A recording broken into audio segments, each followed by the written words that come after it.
Welcome to Wife Cheating Story. I hope you have an enjoyable and relaxing time listening. Let's get started. We're incredibly grateful for your support. Before we begin today's tale, tell us, which city or country are you joining us from? We love connecting with our global audience. Now, let's dive into today's story. Chapter 1. Foundations of Sand.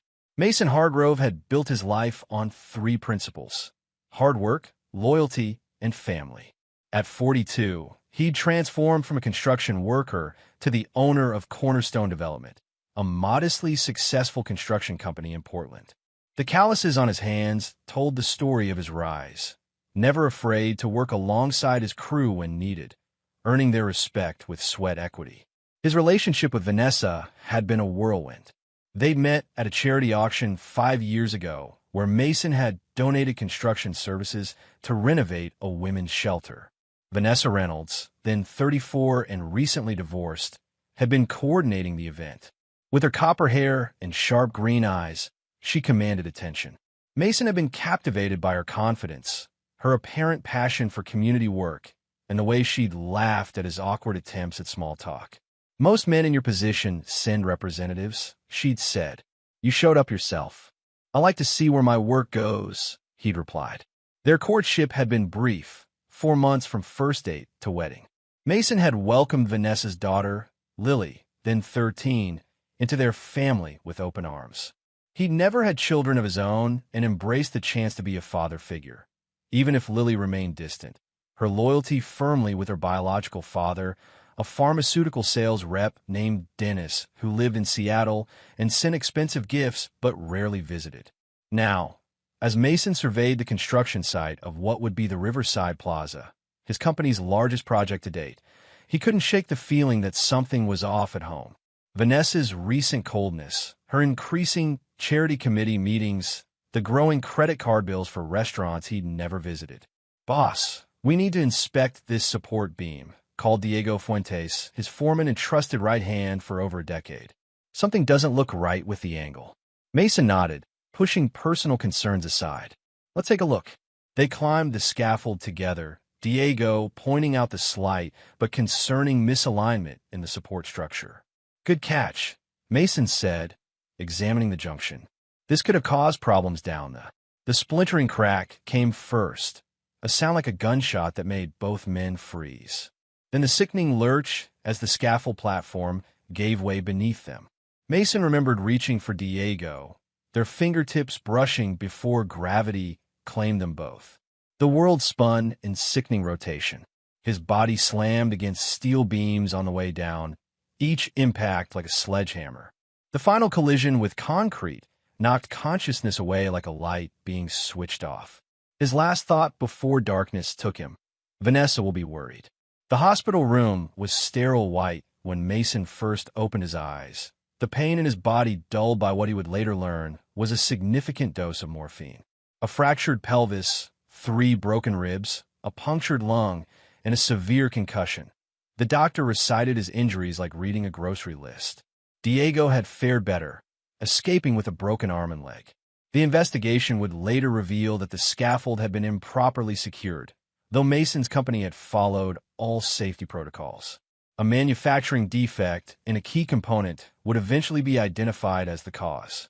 Through bleary eyes, Mason scanned the room for Vanessa. Instead, he found his sister Wanda sitting beside his bed, her usually immaculate business attire rumpled, dark circles under her eyes suggesting she'd been there for hours. "Where's Vanessa?" His voice came out as a rasp. Wanda's expression tightened. "I called her yesterday when they brought you in. She said she was in the middle of something important and would try to come later." "And Lily?" "School trip, apparently." Mason nodded slowly, the movement sending pain through his skull despite the painkillers. "What day is it?" "Wednesday. You've been here since Monday afternoon." 2 days, and his wife hadn't visited once. Mason told himself there must be a reasonable explanation. Vanessa had never been good with hospitals. Perhaps she was arranging things at home for his return, or dealing with some crisis at one of her charitable organizations. "Your phone's been buzzing," Wanda said, handing him a device. Someone named Terrence has called 4 times. Terrence Walsh was Mason's attorney and golf buddy. Seeing the missed calls, Mason felt a flicker of concern. Can you give me a minute? Wanda squeezed his hand gently and stepped out. Mason dialed Terrence back, wincing as he shifted to hold the phone to his ear. Mason, Jesus, I've been trying to reach you. Terrence's usually measured tone was elevated with urgency. I'm in the hospital. Construction accident. Shit, are you okay? I'll live. What's going on? A hesitation on the line. This is awkward. I was at Riverdale Country Club yesterday for a meeting with the Hendersons. I saw Vanessa there. Okay. Mason prompted, a cold feeling spreading in his chest. She was with Brendan Norwood. Mason knew the name immediately. Brendan Norwood was the owner of Pinnacle Properties, Cornerstone's main competitor and the company that had narrowly lost the bid for the Riverside Plaza project. They looked intimate, Mason. Very intimate. The kind of intimate that made me uncomfortable enough to call you. I'm sorry, man. The cold feeling crystallized into something hard and sharp. How long were they there? At least 2 hours. They left together. After ending the call, Mason stared at the ceiling, memories clicking into place like puzzle pieces forming a picture he hadn't wanted to see. Late nights, unexplained expenses, new lingerie he never saw, the sudden password on her phone. He called home. No answer. Then Vanessa's cell. Hello. Her voice sounded annoyed at the interruption. It's me. I'm in the hospital.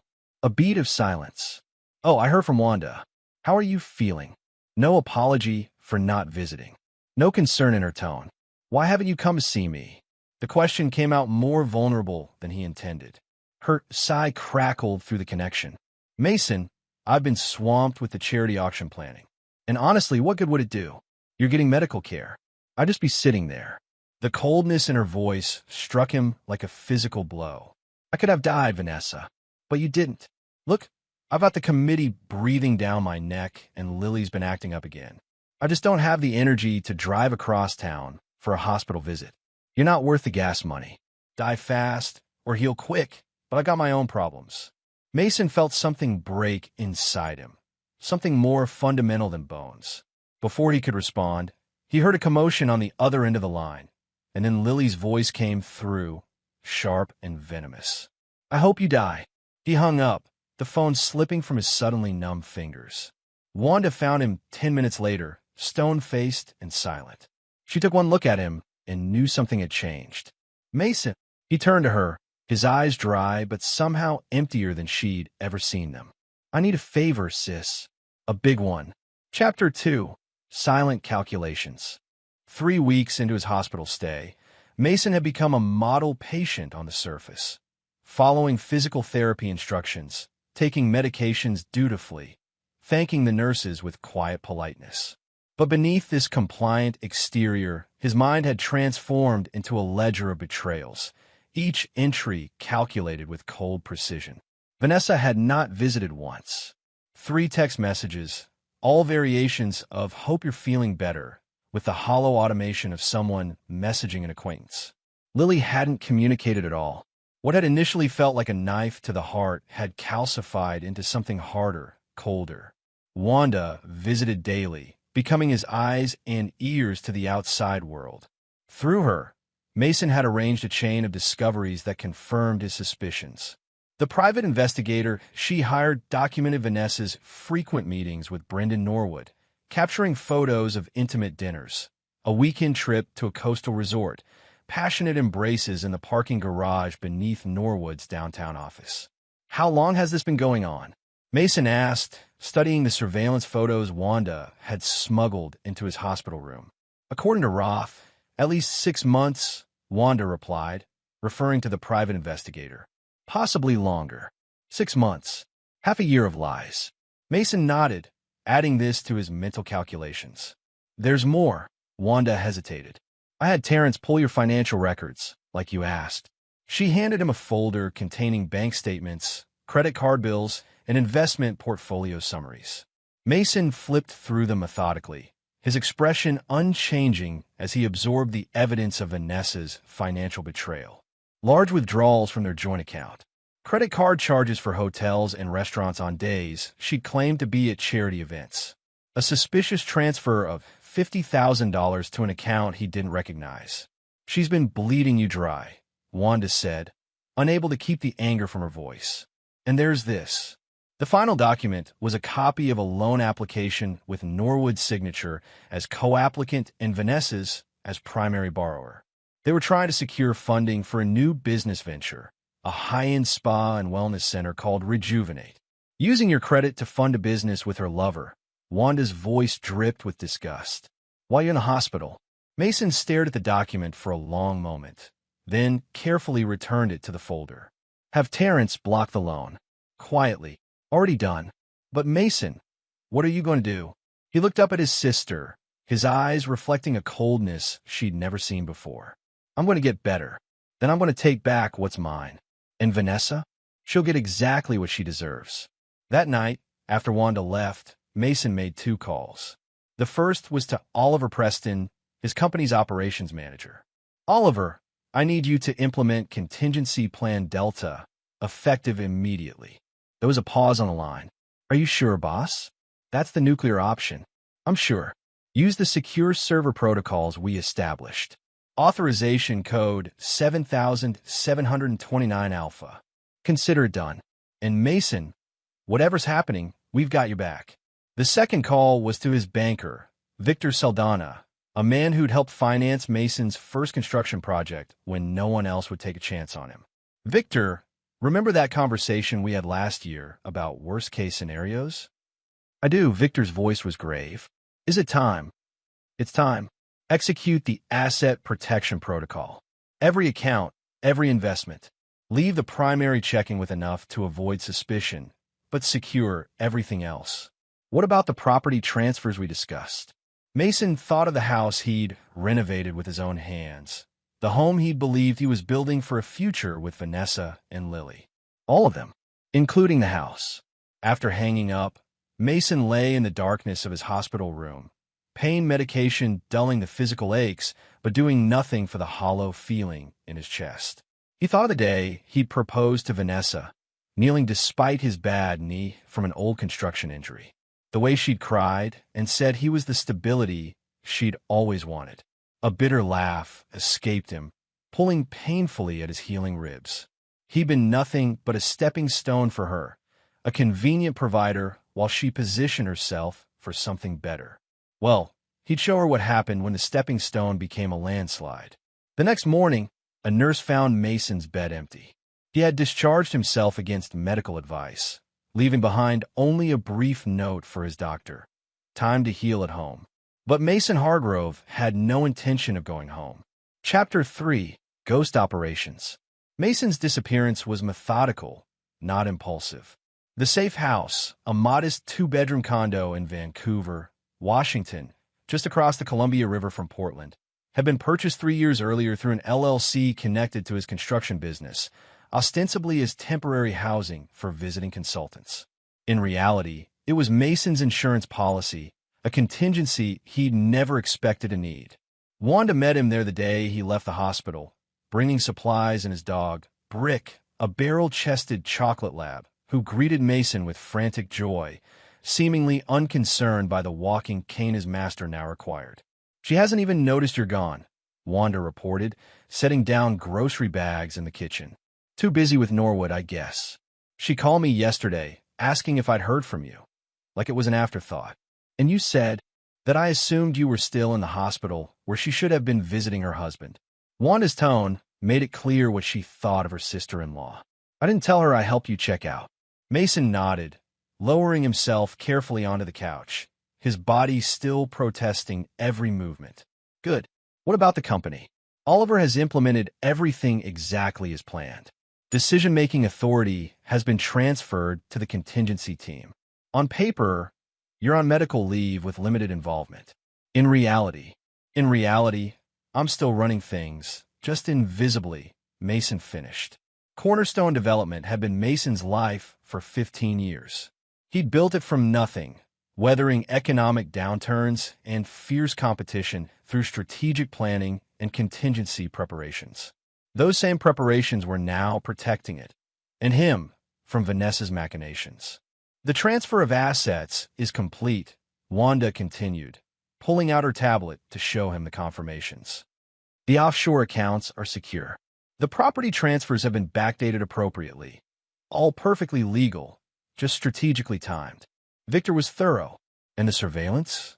Wanda tapped her tablet, bringing up a series of video feeds from cameras hidden throughout the Hargrove residence.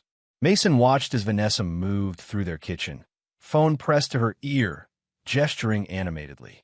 He turned up the volume. Doesn't matter where he is right now, Brendan. This is our opportunity. With him laid up, we can move forward with Rejuvenate without interference. His signature is easy enough to forward for the smaller documents, and Terrence Walsh hasn't returned my calls about the loan. Mason turned down the volume, having heard enough. Has she checked any of the accounts?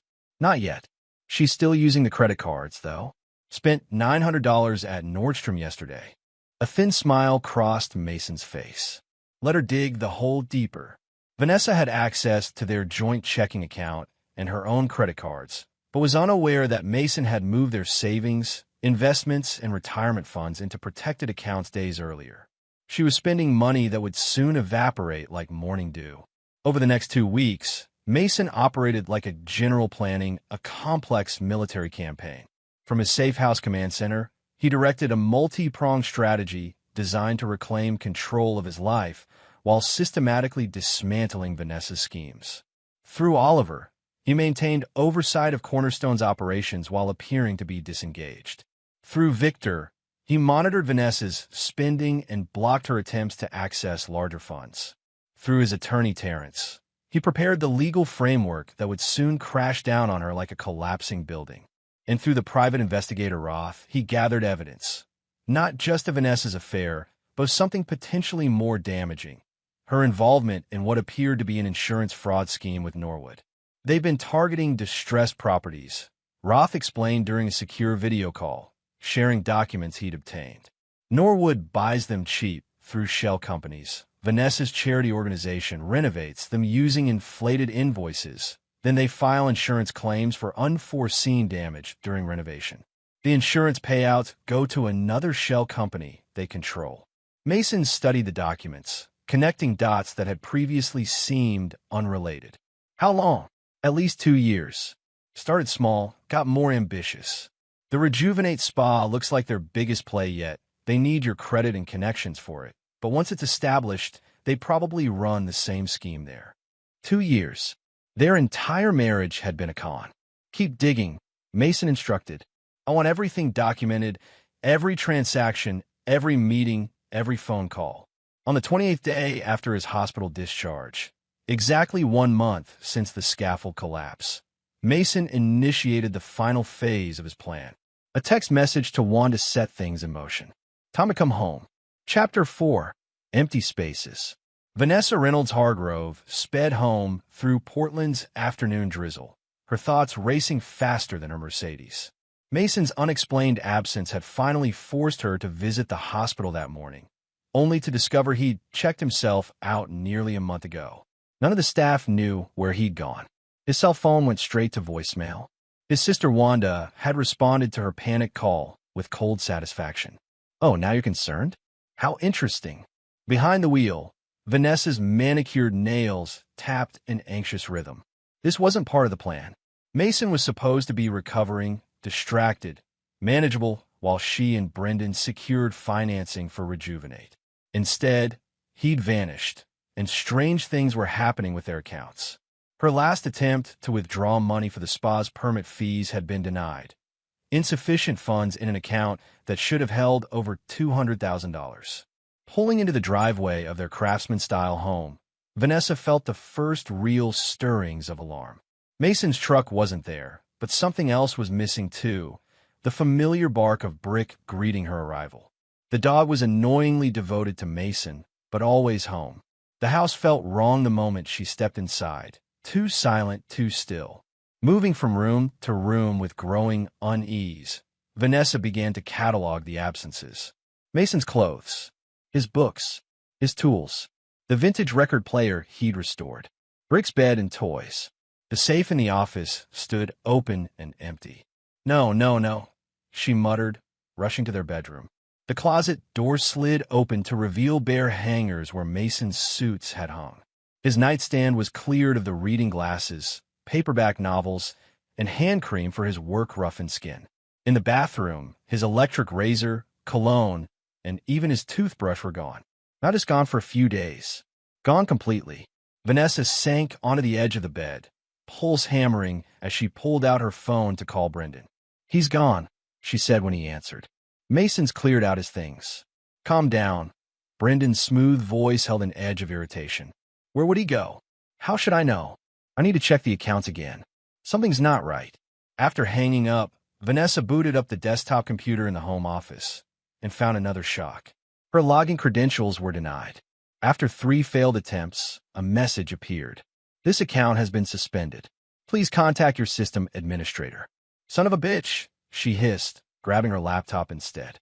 The banking website accepted her login, but the account summary made her blood run cold. Their joint checking account contained $2,732.19, enough to avoid triggering any automatic notifications, but a fraction of what should have been there. The savings account showed a 0 balance.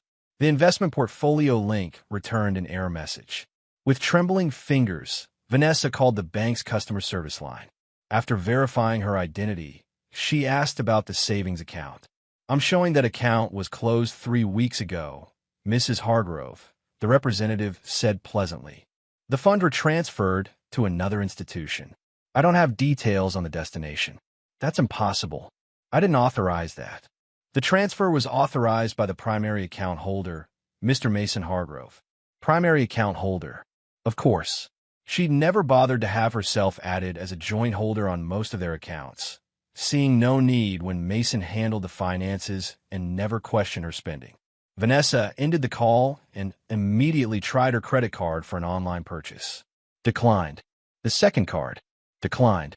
The third, her personal card from before the marriage, went through, but its limit was a modest $5,000, much of which was already used. As the implications sank in, Vanessa's phone buzzed with a text from an unknown number. "Front porch. You should see this." Confused, she went to the door and found a manila envelope on the welcome mat. Inside was a single sheet of paper, a notice of property transfer filed with Multnomah County. According to the document, ownership of their home had been transferred 3 years earlier to an LLC called Cornerstone Holdings. Mason remained as a tenant with rights to occupy, but the property legally belonged to his company. Vanessa stared at the document, her hands shaking with rage now rather than fear. He'd played her. All this time, she thought she was the one running the long con, but Mason had protected himself from the beginning. Her phone rang, Lily calling from her after-school program. "Mom, the card you gave me for emergencies isn't working." The vending machine rejected it, and when I tried to get money from the ATM, it said account restricted. "It's fine, honey," Vanessa lied, her mind racing. "Just a mix-up with the bank. I'll pick you up in 20 minutes. After hanging up, Vanessa walked through the house that was no longer hers, trying to formulate a plan. She needed to find Mason, needed to regain control of the situation before everything fell apart. Without access to his money, the Rejuvenate deal would collapse. Brendan would be furious. As she passed the living room, something caught her eye. A framed photo was missing from the mantel. It had been Mason's favorite. The 3 of them at the coast last summer, Brick digging in the sand beside them, all smiling as if they were a real family. The space where it had stood was conspicuously empty, with no dust outline suggesting it had been recently removed. That photo had been gone for some time, she realized. How had she not noticed? Outside, rain began to fall more heavily, drumming against the windows of a house that was suddenly, terrifyingly, no longer a safe harbor. Chapter 5. Puppet Master Strings. For 3 days, Mason watched Vanessa unravel from the comfort of his safe house command center. The surveillance system he'd installed throughout their home, originally as a security measure when they traveled, now served a different purpose, allowing him to monitor her increasing desperation as she discovered each new layer of his preparations. He observed her frantic phone calls to Brendan Norwood, watched her tearing through filing cabinets looking for financial documents, saw her attempt to access his email accounts.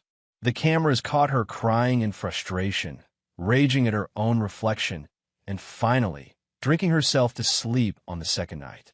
Beside him, Wanda shook her head at the scene playing out on the monitors. She's looking for your weaknesses, not acknowledging her mistakes. Classic narcissist. Mason nodded, scratching Brick behind the ears. She won't find any weaknesses to exploit. Not anymore. On the third day, Mason initiated the next phase. A single phone call to Oliver set it in motion. Proceed with Operation Clear Books. At Cornerstone Development's headquarters, a team of forensic accountants, ostensibly conducting a routine audit, began reviewing every transaction involving Vanessa's charity organizations. By mid-afternoon, they had compiled a comprehensive report documenting the fraudulent activities Roth had uncovered. Inflated invoices, phantom services, circular transactions designed to launder insurance payouts.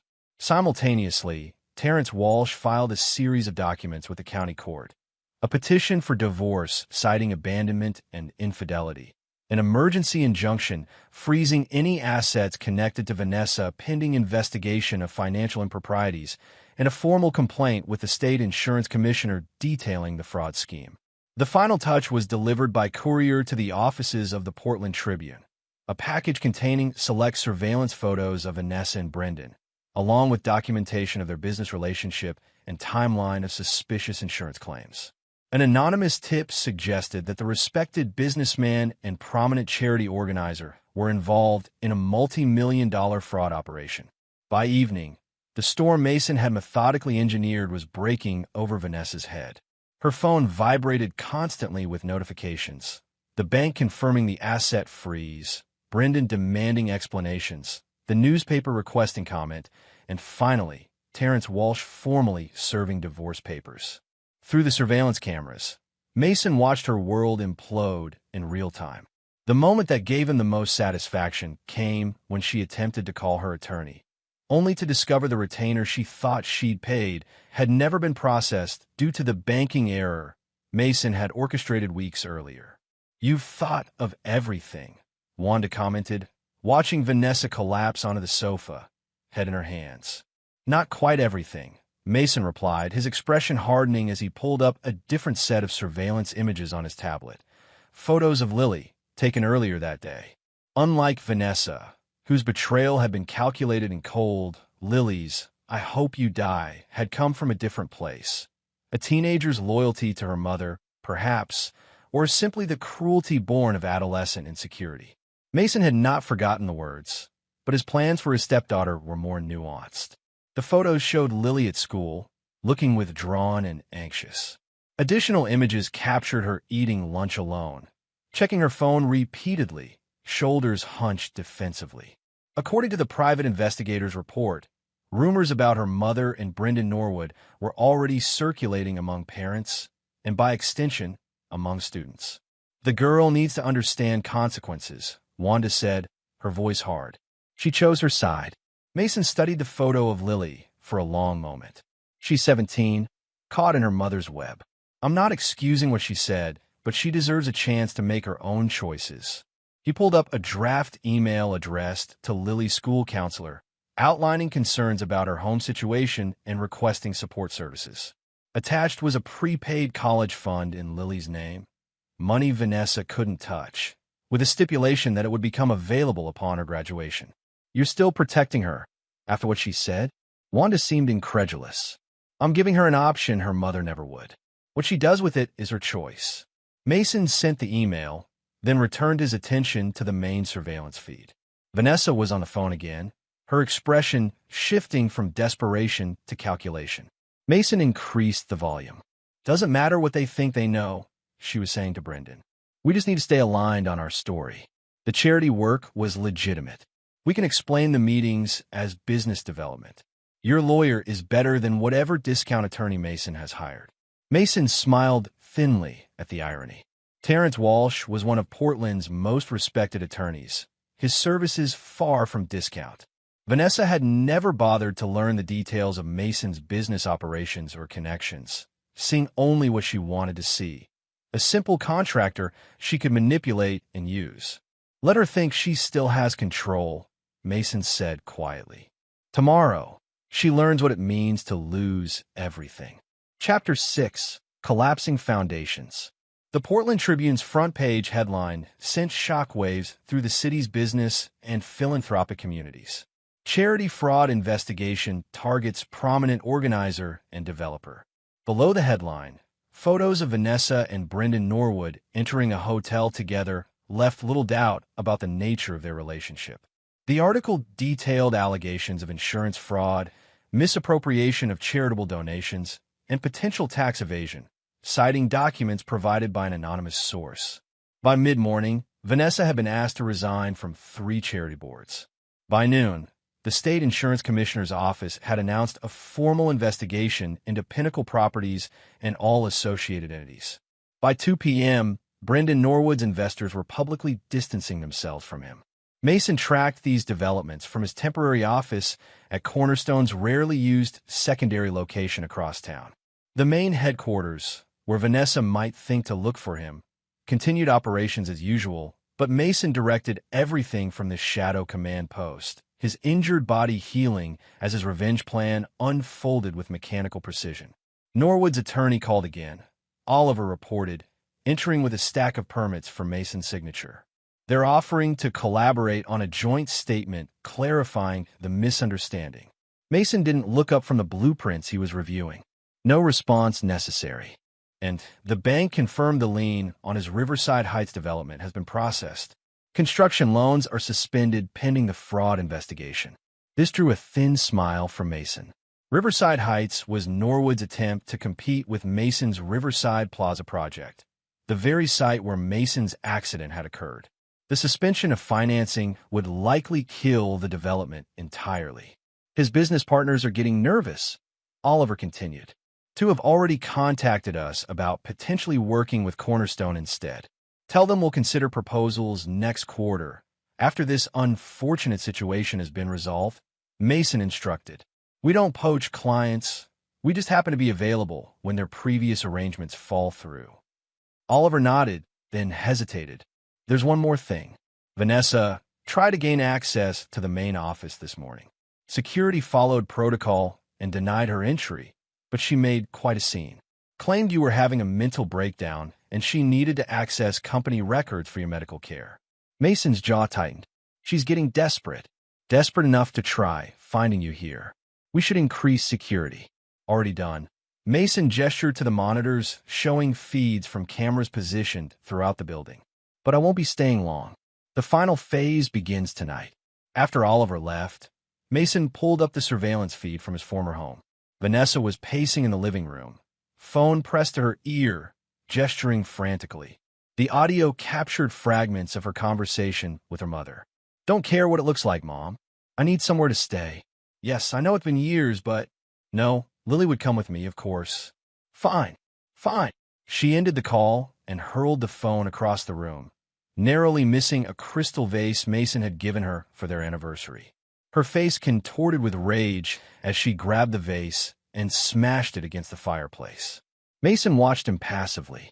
The house, like everything else, had been prepared for this moment. The valuable items had been quietly removed and replaced with convincing replicas. The original artwork, antiques, and family heirlooms were safely stored in a warehouse under Cornerstone's ownership. His phone buzzed with a text from Roth, the private investigator. Subject B, Norwood, just left attorney's office. En route to Subject A's, Vanessa's, location. ETA, 15 minutes. Mason switched to the exterior camera view and settled in to watch. This confrontation had been inevitable. 2 cornered rats turning on each other when the trap snapped shut. Brendan Norwood's Jaguar pulled into the driveway 17 minutes later. He stormed to the door, his normally polished appearance disheveled. "I ask you." Vanessa let him in, immediately launching into what appeared to be accusations based on her aggressive gestures. Mason increased the volume. "Your fault. You said the paper trail was clean." Vanessa was shouting. "My fault? You're the one who couldn't keep your husband distracted." Brendan fired back. "If you'd visited him in the hospital like a normal wife, he might not have gotten suspicious. Don't you dare blame me. I did everything we planned. It's your sloppy bookkeeping that got us caught. Brendan ran his hands through his hair in exasperation. It doesn't matter now. My investors are pulling out. The Riverside Heights project is dead. 2 years of work gone. What about Rejuvenate? We can still salvage that if. Are you delusional? Rejuvenate is over. Everything is over. Brendan's voice dropped to a dangerous quiet. Unless you can get Mason to call off the dogs. Vanessa's laugh was brittle. Call off the dogs? I can't even find him. He's disappeared with all our money, turned my own charity board against me, and filed for divorce. He's systematically destroying everything. Then you need to find him. Reason with him. You're his wife. Use that. Ex-wife soon enough.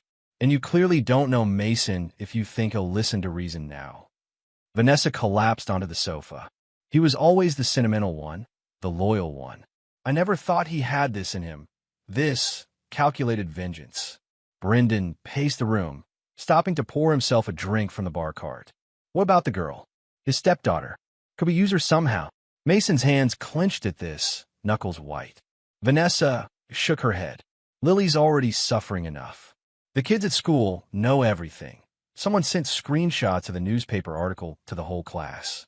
She locked herself in her room and won't come out.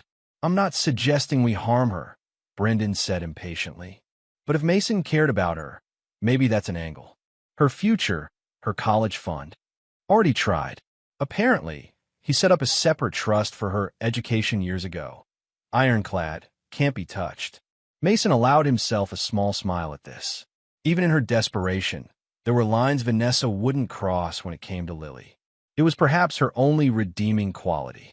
As he watched them continue to argue, casting blame and desperately searching for escape routes, Mason felt neither satisfaction nor pity, only a cold certainty that justice was being served. These are people who had wished for his death or suffering for their convenience. Now, they were experiencing the consequences of that wish. His phone rang. Terrence Walsh, calling with updates on the legal proceedings. The judge granted the emergency financial discovery order, Terrence reported. We can now legally access all of Norwood's business records and Vanessa's personal accounts.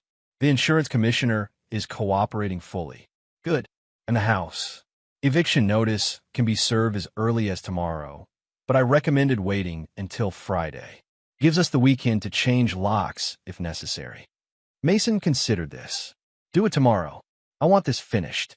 After ending the call, Mason turned off the surveillance monitors. He'd seen enough. Tomorrow would mark the end of this chapter. Vanessa and Lily would be removed from the house that was never truly theirs, and Mason would reclaim the life that had been built on his hard work and principles. What happened to them afterward was of no concern to him. The mercy he might once have shown had died in a hospital room, killed by 6 words. You're not worth the gas money. Chapter 7. Calculated Demolition. The eviction notice arrived at 8:07 a.m., delivered by a stern-faced sheriff's deputy who remained professionally detached as Vanessa's protests escalated from incredulous to hysterical. The official document gave her 24 hours to vacate the premises, citing the property's legal ownership by Cornerstone Holdings LLC and the termination of her right to occupy as the spouse of an authorized tenant. This is my home. Vanessa's voice carried clearly through the surveillance system. My husband can't just throw me out.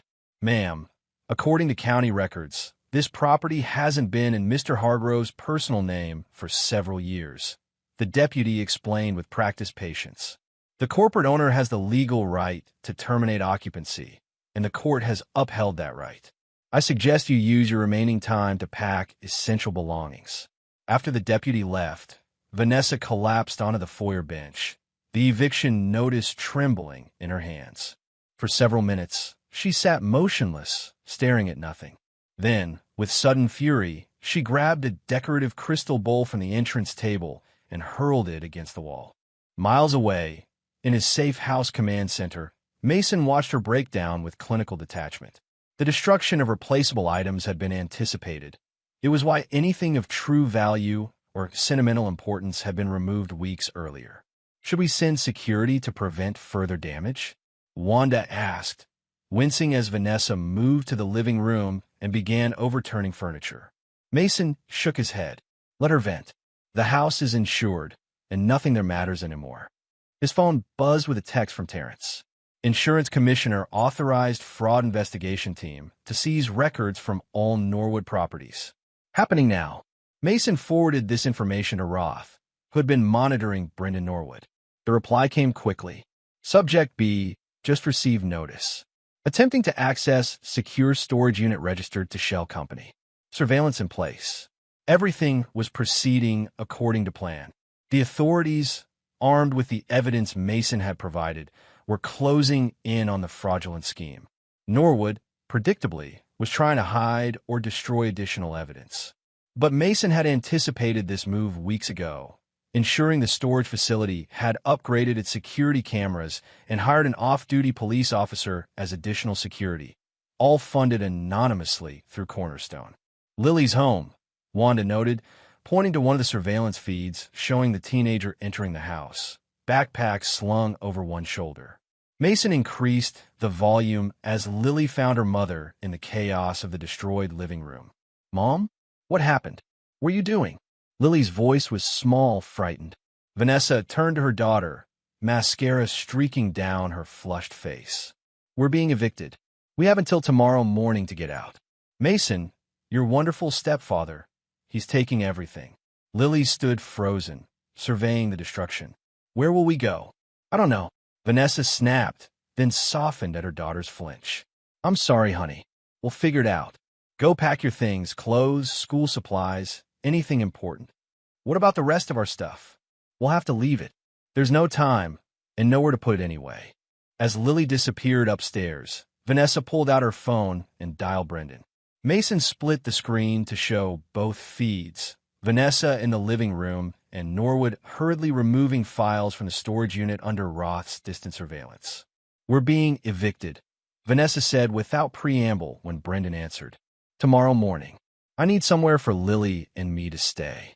Brendan's response was clear through both his body language and Vanessa's reaction. What do you mean you can't help? This involves you too. Vanessa's voice rose. Oh, I see. When things were going well, we were partners.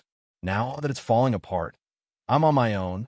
The conversation deteriorated further, ending with Vanessa hurling her phone at the wall with enough force to shatter its screen. Mason switched to the upstairs feed, where Lily was in her bedroom, methodically packing a suitcase while tears streamed down her face. Unlike her mother's chaotic rage, Lily's response was quiet devastation. She carefully selected clothes, textbooks, and a few personal items, including a framed photo of her biological father. Mason noticed what she left behind. The expensive jewelry he'd given her for birthdays, the designer clothes Vanessa had insisted were necessary for social standing, the high-end electronics that had been Christmas gifts. Instead, she packed a worn stuffed bear that had been hers since childhood, a journal, and a small wooden box containing what Mason knew were letters from her grandmother. Something unexpected stirred in Mason's chest as he watched this teenager, who had wished death upon him, make pragmatic choices in crisis. There was a resilience there, a core of practicality that reminded him of himself at that age, after his father had walked out and left the family scrambling. She's not like her mother, Wanda observed, following his gaze. No, Mason agreed. She's not. He pulled up a document on his tablet, the trust he'd established for Lily's education. With a few taps, he made an amendment, adding a provision for living expenses to be released immediately rather than upon graduation. It wouldn't solve all her problems, but would ensure she had options beyond whatever desperate situation Vanessa dragged her into.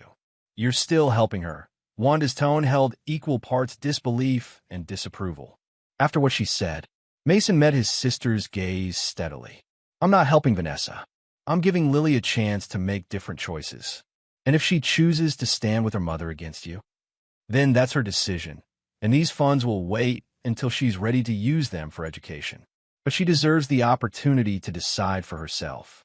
Mason returned his attention to the surveillance feeds, watching as Vanessa began half-heartedly packing her own belongings, focusing primarily on jewelry, designer clothing, and expensive cosmetics. The contrast between mother and daughter could not have been more stark. By evening, Roth reported that Brendan Norwood had been detained for questioning by the insurance fraud investigators after being caught removing documents from the storage unit.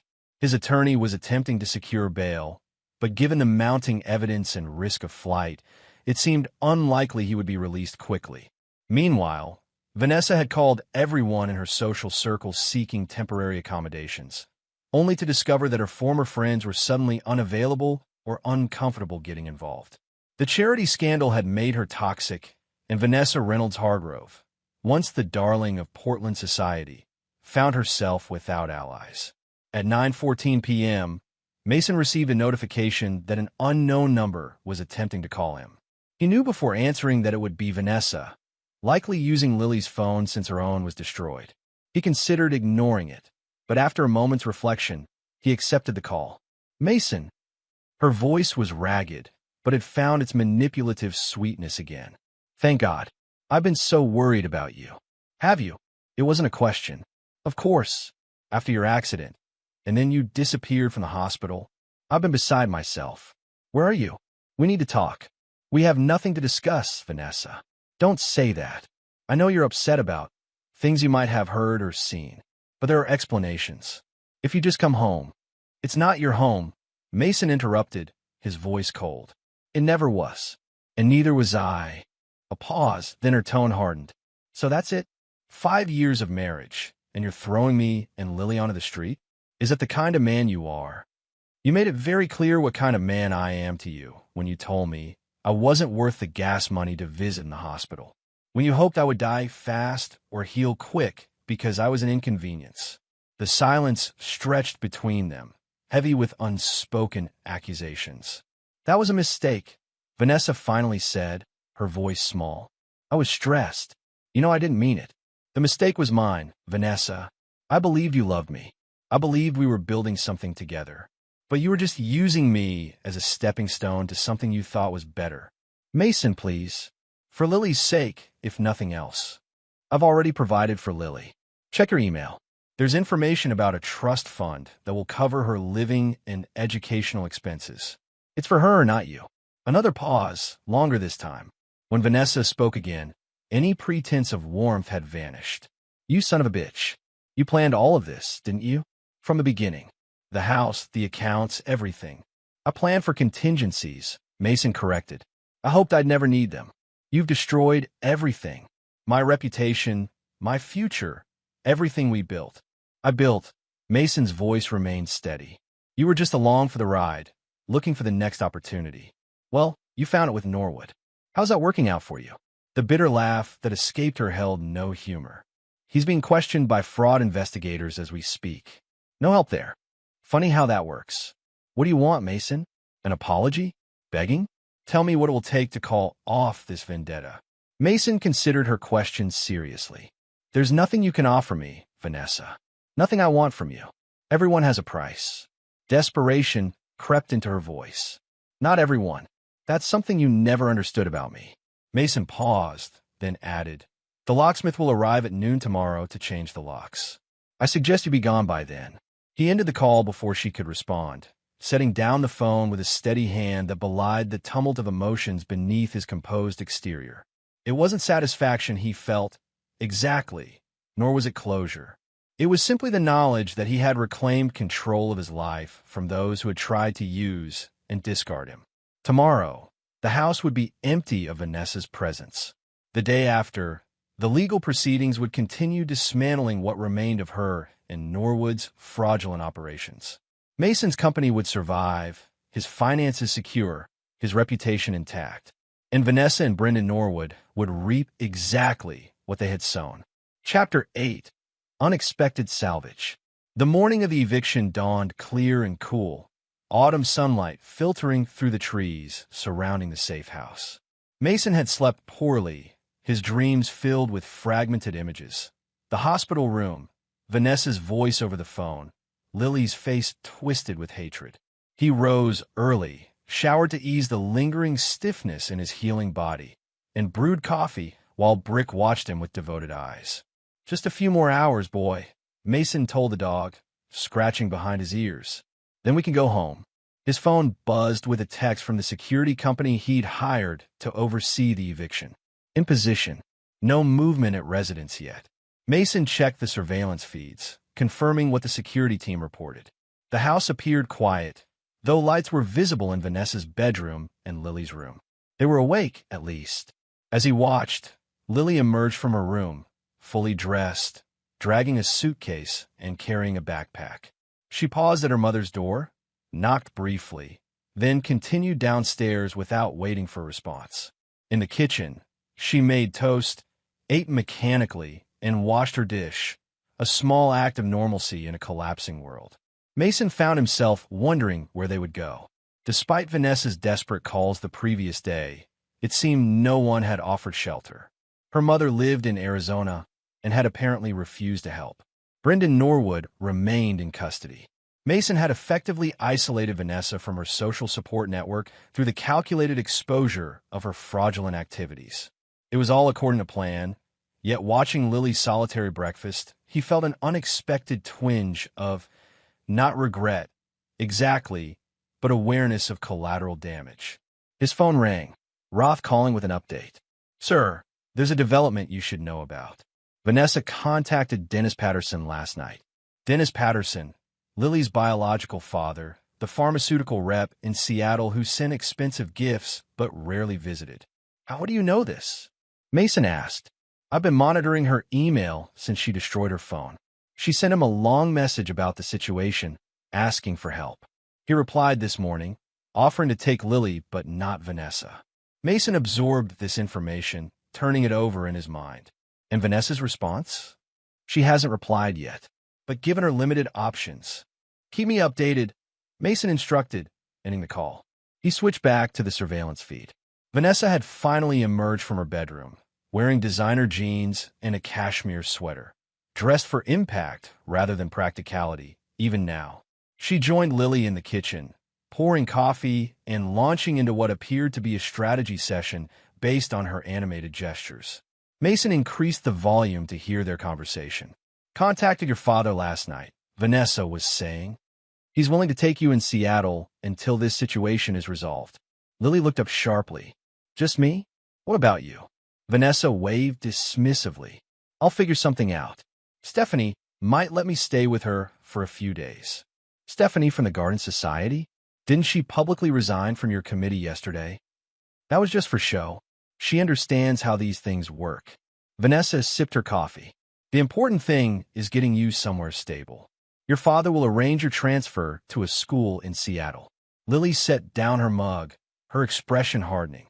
"So you're shipping me off to Dad, who I see maybe twice a year while you try to salvage your reputation? Find another man to support you. Don't take that tone with me, young lady. I'm doing what's best for you." "What's best for me?" Lily's voice rose. "You haven't done what's best for me since we moved in with Mason. It was always about your charities, your social standing, your boyfriend." Vanessa's hand struck out, slapping Lily across the face with enough force to snap her head to the side. "Don't you dare. Everything I've done has been for us, for our future." Lily touched her cheek, eyes wide with shock that quickly hardened into something colder. "No, everything you've done has been for yourself. Mason was right about you." "Mason?" Vanessa's voice dropped dangerously. "When did you talk to Mason?" "He called me last night after you went to bed. Told me about the trust fund for my education and living expenses. Told me I had options besides following you into whatever scheme you cook up next." Vanessa's face contorted with fury. "And you believe him? After what he's done to us?"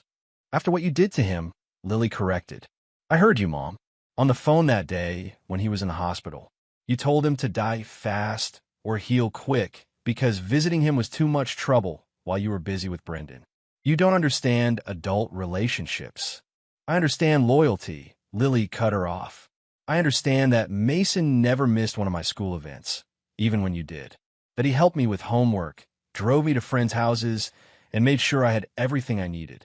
And I told him to die." The last words came out as a broken whisper, tears finally spilling down Lily's cheeks. "I told him to die because I thought I had to choose your side. But you don't care about sides unless they benefit you."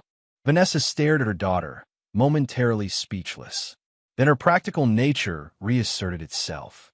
This is all very dramatic, but it doesn't change our situation. We need to be out of here by noon, and we need somewhere to go.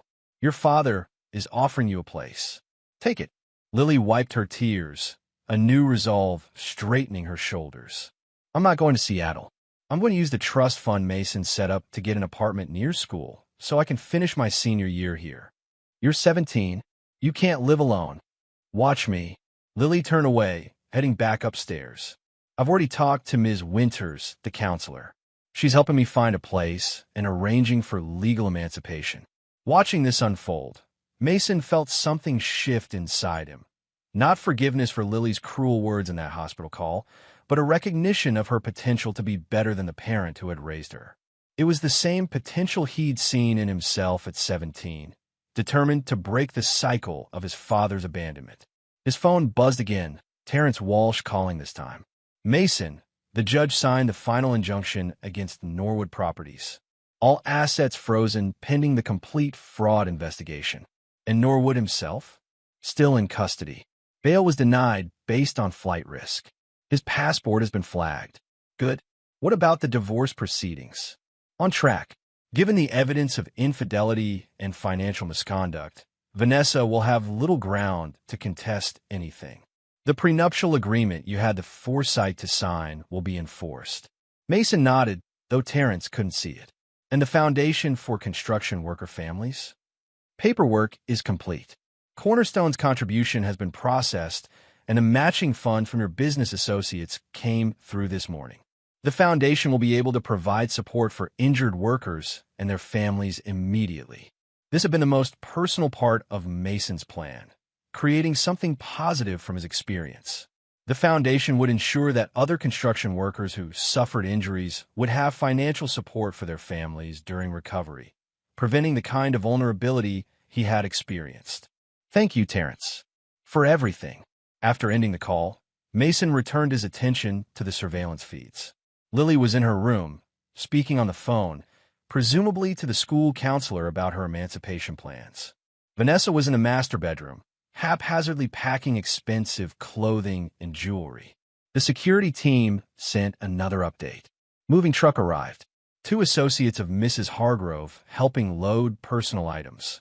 Mason switched to the exterior camera, recognizing the associates as young men from Vanessa's charity committee, probably the only people still willing to help her. They began loading suitcases and boxes into a rented moving truck under Vanessa's supervision. Lily emerged with her suitcase and backpack, bypassing her mother and speaking directly to one of the young men, who nodded and placed her luggage separately in the truck cab rather than the storage area. At 11:47 a.m., 13 minutes before the locksmith was scheduled to arrive, the moving truck pulled away from the property. Vanessa departed in her Mercedes, following the truck, while Lily rode in the cab with one of the young men. Mason watched them go, feeling neither triumph nor regret, only a sense of a chapter closing. He switched off the surveillance system and turned to Wanda, who had arrived to drive him home. "It's done," he said simply. Chapter 9. Foundations Rebuilt. 6 months after the eviction, Mason stood on the rooftop terrace of the completed Riverside Plaza, surveying downtown Portland spread before him. The autumn days, clear skies, offered views all the way to Mount Hood in the distance, its snow-capped peak gleaming in the afternoon sun. Below, workers were dismantling scaffolding and cleanup crews were preparing the building for its grand opening next week. "Quite a view," Diego said, joining him at the railing. The foreman's arms still bore a slight stiffness from the accident, but like Mason, he had recovered well. "Worth all the trouble?" Mason nodded, allowing himself a moment of pride. Riverside Plaza was Cornerstone's crowning achievement, a mixed-use development that would house offices, high-end retail, residential units, and a community center named after Mason's father, who had taught in the construction trade.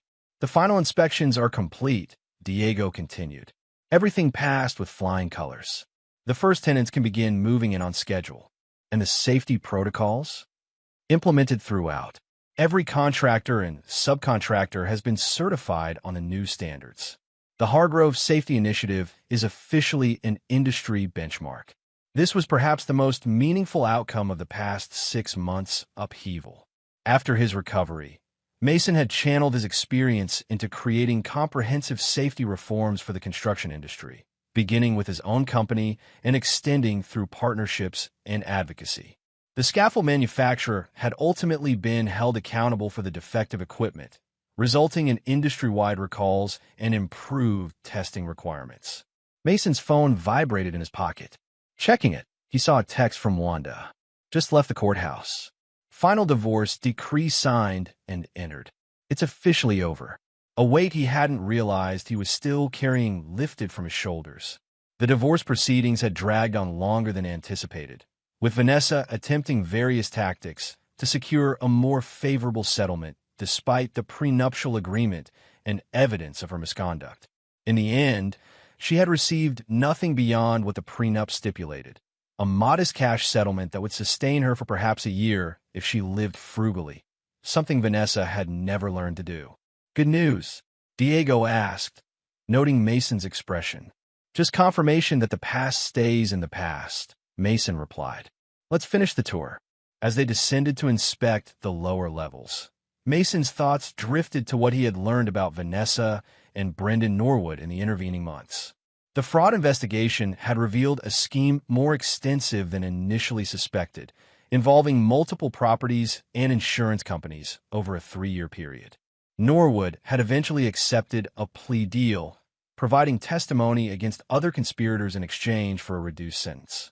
He was currently serving 2 years in a minimum security facility, his business empire dismantled, his reputation destroyed.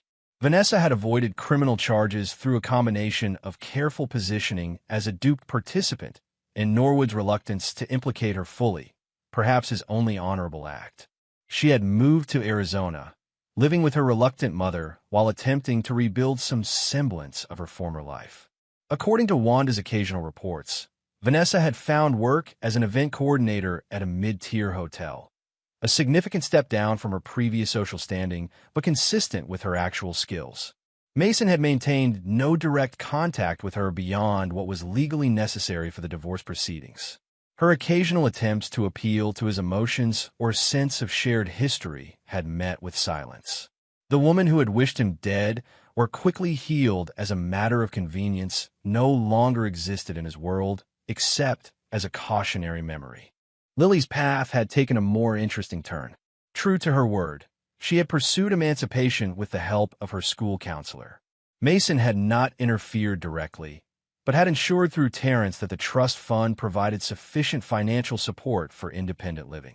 Lily had found a small apartment near her school, maintained her grades despite the turmoil, and was now applying to colleges with the encouragement of her counselors. 3 months after the eviction, Mason had received an unexpected email from Lily. I don't expect forgiveness for what I said. There's no excuse good enough. But I want you to know I'm sorry, and I'm grateful for the trust fund that gave me a chance to make my own choices. Thank you for seeing something in me worth saving, even when I didn't see it in you. He had replied with simple acknowledgement of her message and confirmation that the trust would continue to support her educational pursuits regardless of which college she chose. It wasn't forgiveness. Mason wasn't sure he had that in him after the depth of betrayal he'd experienced, but it was a recognition that people could choose different paths than those set by their parents or past mistakes. After completing the building inspection, Mason returned to his office in the Cornerstone headquarters. The company had not just survived the tumult of the past 6 months, but had thrived, with 3 new major projects under contract and a reputation for integrity that stood in stark contrast to Norwood's disgrace. As evening approached, Mason finished reviewing the final preparations for the Riverside Plaza opening ceremony.